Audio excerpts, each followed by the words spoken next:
السلام علیکم ورحمۃ اللہ وبرکاتہ۔ اعوذ باللہ من الشیطان الرجیم، بسم اللہ الرحمن الرحیم۔ رب اشرح لی صدری ویسر لی امری واحلل عقدۃ من لسانی یفقہوا قولی۔ رب زدنی علما وعملا، رب یسر ولا تعسر وتمم بالخیر۔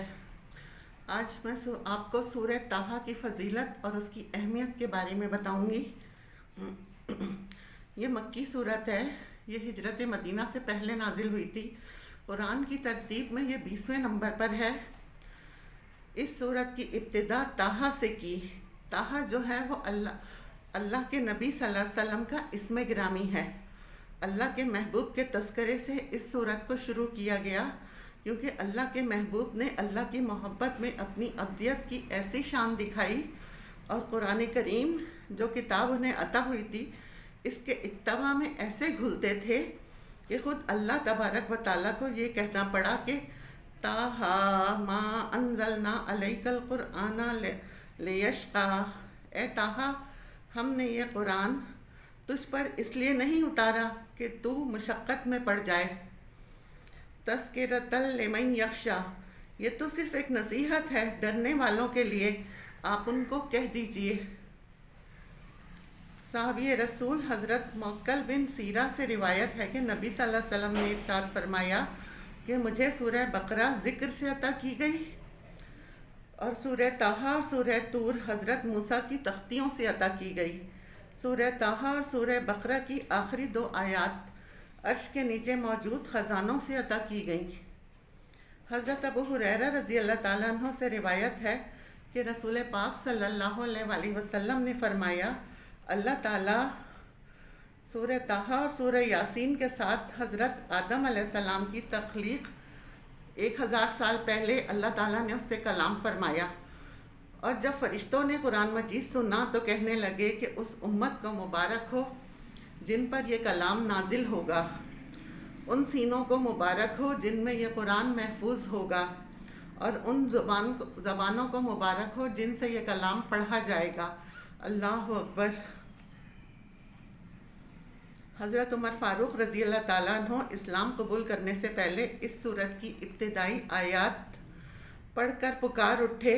جب آپ نے یہ پڑھی تو مجبور ہو گئے کہ یہ کس قدر حسین اور عظیم کلام ہے، اور اس کے بعد آپ نے اسلام قبول کر لیا۔ اس سورت کا مرکزی مضمون یہ ہے کہ اس میں دین کے عقائد جیسے اللہ تعالیٰ کی وحدانیت، اس کی قدرت، اس کے علاوہ نبوت، مرنے کے بعد دوبارہ زندہ کیے جانا، اور اعمال کی جزا اور سزا ملنے کو مختلف دلیلوں سے ثابت کیا گیا ہے۔ نمبر 1، قرآن مجید اس لیے نازل کیا گیا کہ اللہ کے نبی صلی اللہ علیہ وسلم مشقت میں نہ پڑ جائیں، بلکہ آپ صلی اللہ علیہ وسلم کی ذمہ داری صرف قرآن پاک کے ذریعے نصیحت کرنا، اللہ کے احکام پہنچا دینا، اور خود کو زیادہ مشقت میں ڈالے بغیر عبادت کرنا۔ نمبر 2، حضرت موسیٰ علیہ السلام اور فرعون کا واقعے کو تفصیل سے بیان کیا گیا، اور اس واقعے میں حضرت موسیٰ علیہ السلام کو بچپن میں صندوق میں بند کر کے دریا میں ڈالے جانا، حضرت ہارون علیہ السلام جو کہ ان کے بھائی تھے حضرت موسیٰ علیہ السلام کے، ان کے ساتھ حضرت موسیٰ کو جابر اور سرکش فرعون کے پاس بھیجنا، اور اللہ تعالیٰ کی وحدانیت کے بارے میں اس پر بحث کرنا، جادوگروں کے ساتھ حضرت موسیٰ علیہ السلام کا مقابلہ ہونا، حضرت موسیٰ علیہ السلام کو اللہ کی تابعداری اور مدد ملنا، جادوگروں کا ایمان لانا، حضرت موسیٰ علیہ السلام کا دریا میں راستہ بنانے والا معجزہ ظاہر ہونا، بنی اسرائیل کا دریا پار کرنا، فرعون اور اس کا لشکر ہلاک ہونا، بنی اسرائیل کا اللہ تعالیٰ کی کثیر نعمتوں کی ناشکری کرنا، سامری کا سونے سے ایک بچڑا بنا کر بنی اسرائیل کو گمراہ کرنا،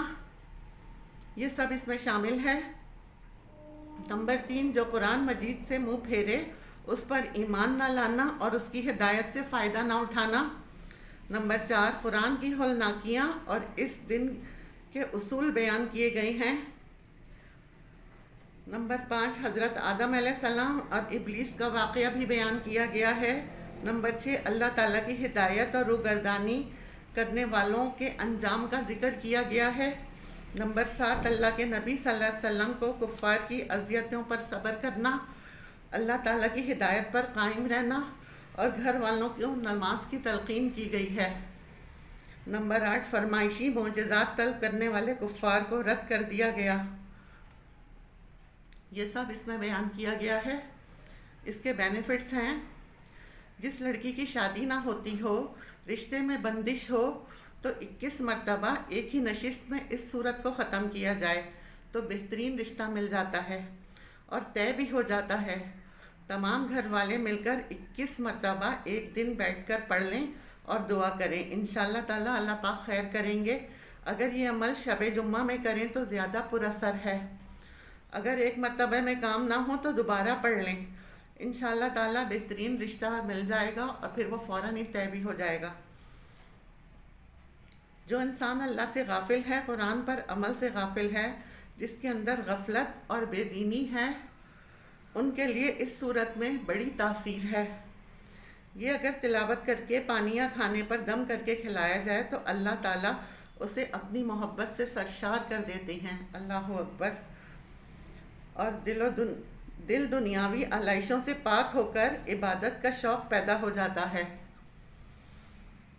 اگر دشمن ستاتے ہیں، پریشان کرتے ہیں، جیسا کہ اس میں فرعونوں کا واقعہ ہے، اس کے لیے روزانہ اس کی تلاوت کر کے دن کے مختلف اوقات میں تھوڑی تھوڑی کر کے تلاوت کر لیں، ایک دن میں پوری صورت کمپلیٹ ہو جائے گی تو دشمن کچھ نہ بگاڑ سکے گا آپ کا۔